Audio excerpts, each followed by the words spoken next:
Welcome to the Butterfly Effect. I'm Chris Horner. This is stage 6 of the Vuelta, España. 180 kilometers, about 120 miles in length. 3 categorized climbs on today's stage, and the last 2 are monsters. This stage at 120 miles, with those 3 climbs, there's about 6 or 7 climbs on today's profile. They just don't categorize the other climbs. But those last 2 climbs, the penultimate climbs, a monster with 8% pitches all the way up through that climb with about 45 kilometers to go on today's stage. Then they're going to descend that little flat section. Then they go up to the real monster climb on today's stage. The first big climb here at the Vuelta España. It's 12.5 kilometers long, and they call it about 6.5%. But there's a descent section right around 5 kilometers that'll take the riders into about 4 kilometers to go. So that's going to change the average of this last climb, because realistically, this last climb is probably more like 8-9% average, because they have 11% sections and long sections throughout this last final 12-kilometer mountain stage here for stage 6 of the Vuelta España. Now, we had a couple other climbing stages throughout this Vuelta. When we're talking about racing here in Spain in the Basque Country, it certainly wasn't flat, but this is going to be a big selection. We see the interview with Remco Evenepoel, and he's talking about today's stage being an important stage. He feels good, he's got good form, and he knows that his number 1 rival is going to be Primoz Roglic, because Roglic is riding on good form from Jumbo-Visma. Let me remind you guys, Jumbo-Visma won the team time trial. Then they traded off jerseys throughout the team, throughout all the first 4 stages. 5th stage, yesterday's stage, they gave it away to Rudy Mollard from FDJ. So when the cameras come on with about 84 kilometers to go, there's a group of 10 up the road, and we got EF Education's Mark Pedone up there. He's got 9 riders for company in the form of Mikel Asparen from Euskaltel Euskadi, Ruben Fernandez from Cofidis, Fausto Masnada from Quickstep, Caden Groves, the sprinter from Bike Exchange, Jan Bacalans from Intermarché, Dario Cataldo, Trek Segafredo, Alexandro from Alpecin de Koenig, Marco Brenner, the 19-year-old from DSM, and Nelson Oliveira from Movistar round out that group of 10 up the road. Now they got about a 4.5 minute gap, and when the cameras come back to the peloton, guess who's chasing? It's Quickstep on the front. Let me remind you, I said Fausto Masnada was in that front group of 10, but clearly Quickstep have other objectives on today's stage 6 mountainous stage here at the Vuelta España, with the Remy Cavagna back there pulling on the front along with FDJ train, because they want to keep that red race leader's jersey here at the Vuelta España. That gap goes up to about 5 minutes, but doesn't get much bigger than that on today's peloton,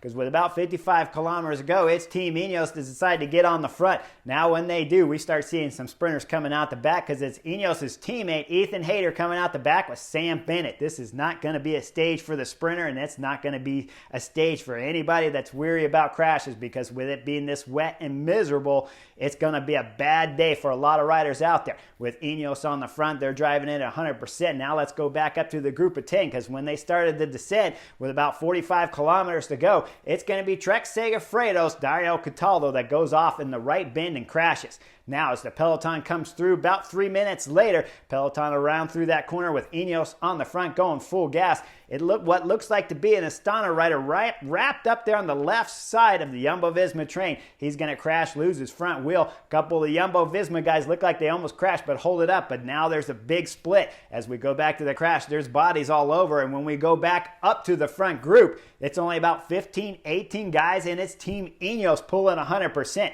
Now, Jumbo-Visma did make the split with Primoz Roglic and one team, Remco Evenepoel, Julian Alaphilippe. They made the split, but that group at 15, 18 riders strong means that the race leader's red jersey is back there chasing like crazy. And at least 4 or 5 Jumbo-Visma guys are back there in that second group trying to get up to this group of 15, 18 being led by Ineos. Now, if we start the penultimate climb, about 41 kilometers to go, Team Ineos is on the front, but it's not going to last too long, because Julian Alaphilippe gets on the front.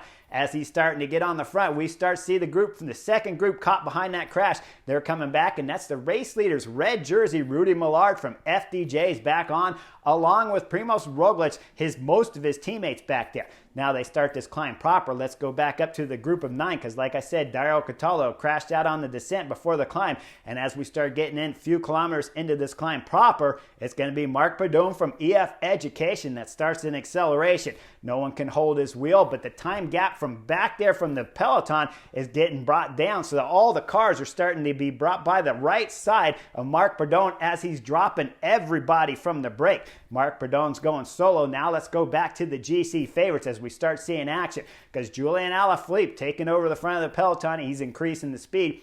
He's got help from one quick step teammate, I believe it's Louis Vavaki, that's up there doing a pull, but he won't pull for too long before Julian Alaphilippe gets back on the front and starts drilling it 100%. Now we start seeing the race leaders, red jersey, Rudy Millard in problem.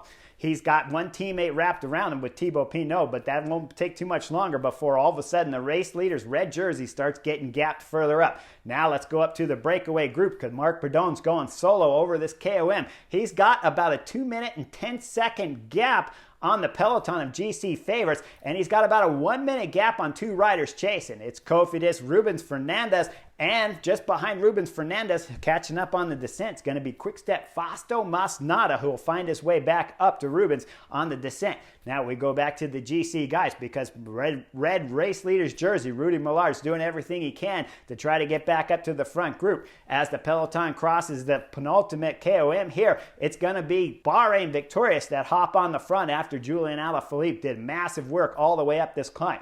Now Bahrain Victorious is bombing down the descent, but the gap at the top for the KOM at over 2 minutes to Marc Padon's a pretty large one. And Marc Padon, let me remind you guys, he's had fantastic rides in the past with those 2 stages at the Dauphiné, winning solo, holding off the peloton of GC favorites for back-to-back win in last year's 2021 Dauphiné.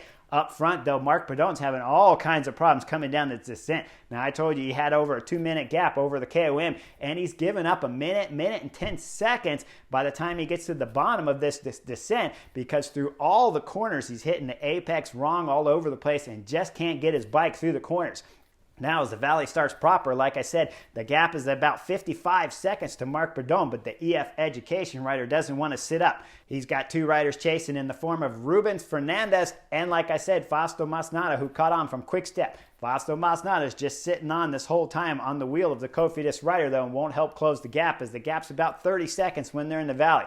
Now behind, as the peloton started to finish the descent, Julian Alaphilippe hopped back on the front in front of the Bahrain Victorious riders, but he's going so fast nobody wants to close the gap. And if you look behind the Bahrain Victorious riders, it's Remco Evenepoel back there holding on for dear life, and he doesn't want to go any faster either. So Julian Alaphilippe has to slow up, wait for his race leader and the GC favorites before he starts pulling through this valley proper 100% with about 35 kilometers to go. Up front, Marc Padon is not giving up all the hope here, even though his gap's down to about a minute. He's still pushing 100%. We see his helmet. It's basically resting on his stem. He's trying to stay as aero as he possibly can and gain back some of that time he lost on the descent.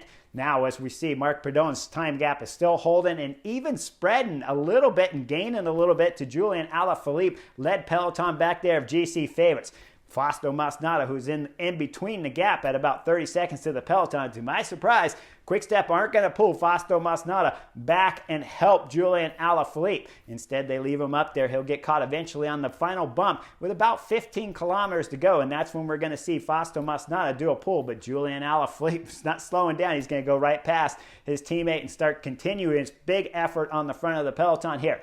Now, as we come up to the last, final, first big mountain climb with 12.5 kilometers to go. Like I said, it has 11% sections through this final climb, so we know there's going to be a showdown. When it's raining, when it's miserable out, when it's been this technical and this crazy and dangerous throughout this stage 6, you know anything can happen up this final climb. Now, as the climb starts proper, Julian Alaphilippe leads the group in there, and just behind you see the race leader's red jersey, Millard, get back on as he had 2-3 teammates helping him bridge the gap back up this whole time through the valley. He'll get back on, but it's a bad timing because he only gets about 500 meters, 1K rest, because now we've started the last and final climb here. Up front, Julian Alaphilippe's finished his work as he strung this field out completely. He'll pull off hard to the left, and then it's time for Fausto Masnada to go to work. Now, this is what I'm talking about when you're putting riders in the front group. He's just going to be too tired. As soon as he starts pulling on the front, they actually start losing time to Marc Padon, who started the climb We're just around a minute and starting to gain 10, 20 seconds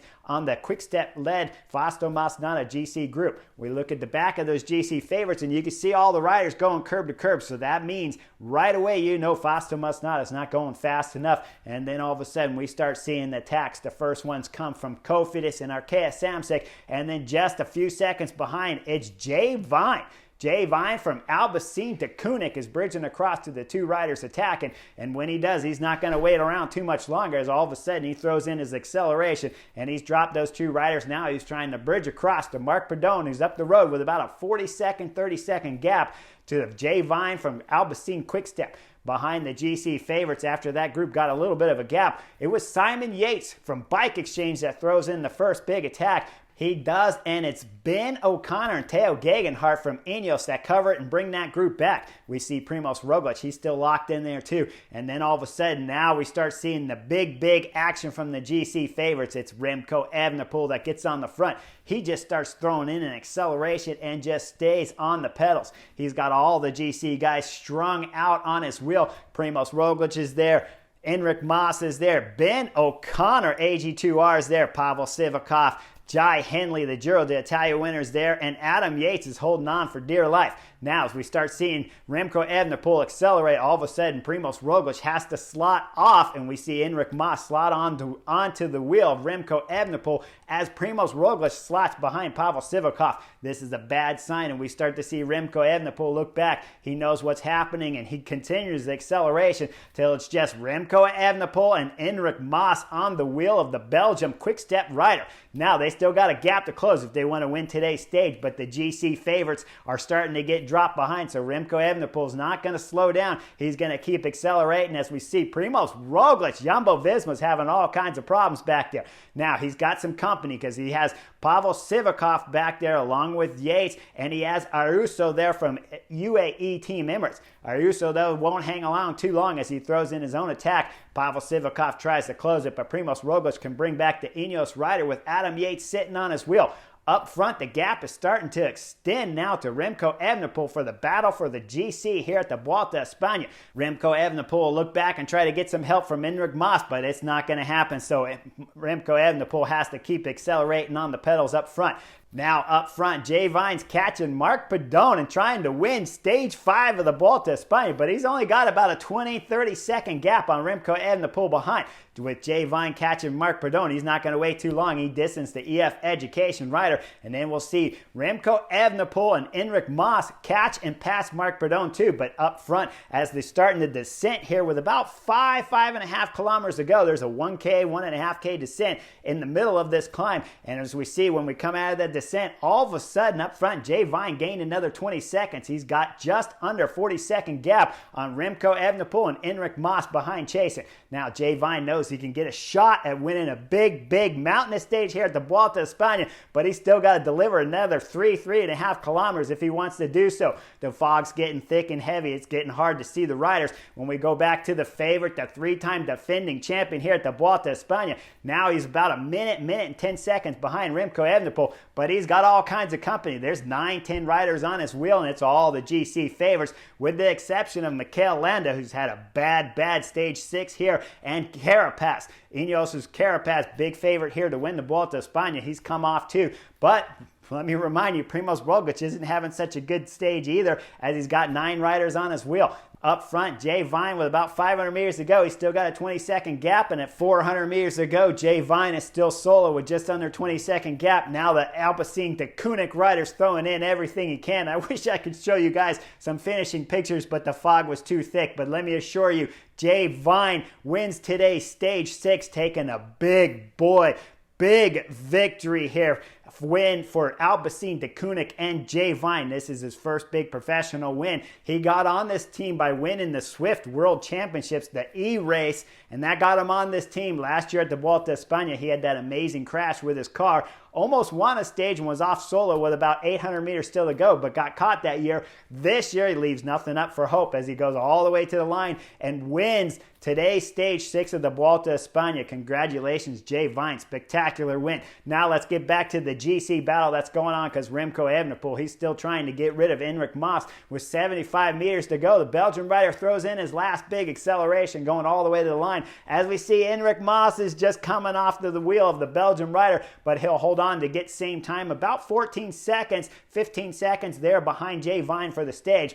Now we go further down the mountain because it's Ayuso, the UAE Team Emirates rider, the young Spaniard that's coming through the stage to finish 4th on today's stage. Go back behind that. We see another big battle because it's 10, 11 riders back there with Primoz Roglic back there, and he's leading this group of 10 or 11 riders into the finish. He's 1 minute and 30 seconds behind the winning time of Jay Vine and just under 1 minute and 25 seconds behind Remco Evenepoel. So when we start looking at the general classification race lead here, Rudy Millard, who lost too much time on today's stage, he'll drop into 2nd on the general classification, but Remco Evenepoel from Quick-Step, then one of the big-time favorites here to win the Vuelta a España, in my book anyways, will move into the hot seat, taking the race leader's red jersey with a gap over Enric Mas and then over a 1 minute gap to Primoz Roglic from Jumbo-Visma, who slots into 4th on the general classification when today's stage is all done. Now, when I break today's stage down, I got to tell you, the tactics were a little strange from Quick-Step, but clearly they had motivation with Remco Evenepoel. He didn't take my advice of sitting on